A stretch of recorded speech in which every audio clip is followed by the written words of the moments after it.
Welcome back to the journey of Team 27. I'm Scott Hall. After getting some sleep and hopefully learning from the day before, Marshall returned to the field on another cold day, and first up was the program's oldest and longest running rival, the Ohio Bobcats, followed by a contest against a hot-hitting Tennessee Tech squad.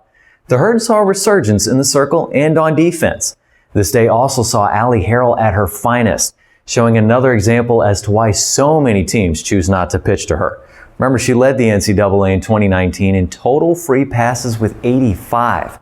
Marshall displayed its ability to rebound, another added dimension on the journey of Team 27.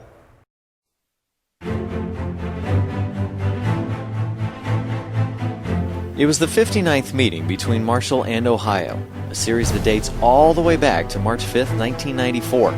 The Herd knew it needed a change from the events of the day before, and the team showed it immediately in the first inning. Popping it up in the air, colliding but making the catch is Blesson. Blesson and Birch both colliding on the pop-out. Next pitch taken for strike three. Ashley Blesson ends the threat, gets the strikeout to end the top half of the first. Aly Harrell then began her incredible day right from the start. So Harrell steps back in, full count, one away, no runners on for Marshall. And Harrell drives this one deep out to center field. Englund looks up and says goodbye. Aly Harrell drilled that one a laser shot. Almost looked like there was a moment where maybe it could have hit right off the top of the fence, but Harrell got enough height on the ball, pushed it over top, and Marshall now leads 1-0 on the solo bomb. Marshall increased its lead to 3 in the second, as Rachel Rousseau and Armani Brown both reached on-base hits, and then Grace Chelleman forced the first error of the day, before Harrell added another RBI. Thornhill delivers, Chelleman grounder to third, bobbled, no chance to get anybody, E5, but it will drive in a run. And that will bring up Aly Harrell with the bases loaded. And she will get plunked by the first pitch, and that will drive in a run. Marshall now leading 3-0. The Bobcats scored 1 in the top of the third. However, Rousseau put the lead back to 3. This pitch from Thornhill rocketed into left field and then bobbled by the left fielder. Coming in, flying around is Pennington, and she will slide in safely.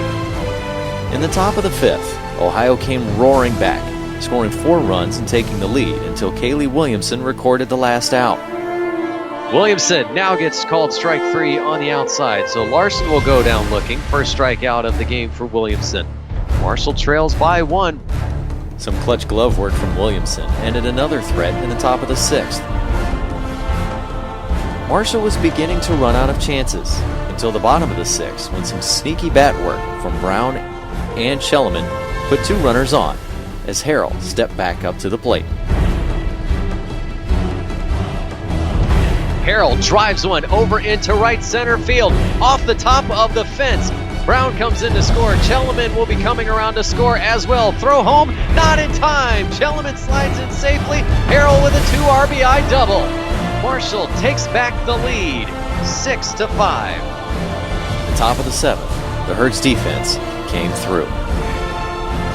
Lifted up high in the air. Huerta ranges back and makes the catch over the shoulder. Next pitch popped up in the infield. Harrell calling for it at first. Will make the catch and Marshall gets the win. Team 27 showed fight and perseverance in taking down Ohio, but the day was not over yet. After a quick change of fields, Marshall took on a Tennessee Tech team that came in batting over .350 for the year. Laney Jones and the Marshall defense played well and only allowed 1 Eagle base runner through the first 3 innings.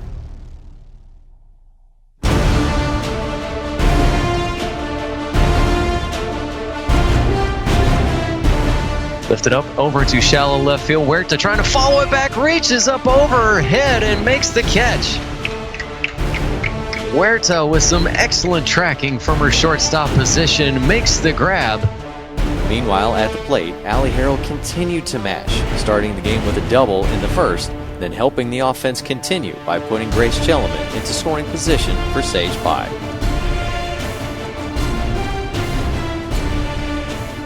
Bryson delivers. Liner, Diddle sneak its way over into the gap in right center field. 1 run will come in to score. That will be Chelleman. Harrell will stop at third.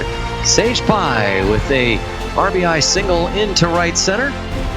Tennessee Tech managed to string together a few hits and tied the game at 1 in the top of the 4th before Jones ended the inning with another strikeout.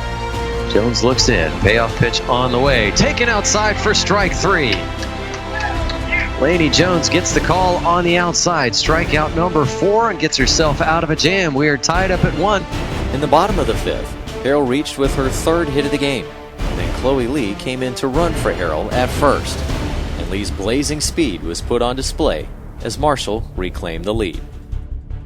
Drive one over towards the gap in left center field. Chloe Lee is flying, rounding around third. She's headed for home, and it's going to be an RBI double for Sage Pie. Marshall has the lead at 2-1. On defense, Katie Adams helped keep Marshall in the driver's seat. Throw down to second in time. Bryson is gunned down by Katie Adams, and that will bring the inning to a close. Now at the plate, Adams got things rolling for the offense with a base hit, followed by Blakely Birch, and then Haley Christopher reached on an error that loaded the bases, with guess who coming to the plate. Now Aly Harrell stepping up to the plate. What will they do here with Harrell, who is 3 for 3 today? Bryson delivers. Harrell sends this one high and deep out to center field. Look up and say goodbye. Grand slam, Aly Harrell. 4 for 4 and driving in 4 runs on the round tripper.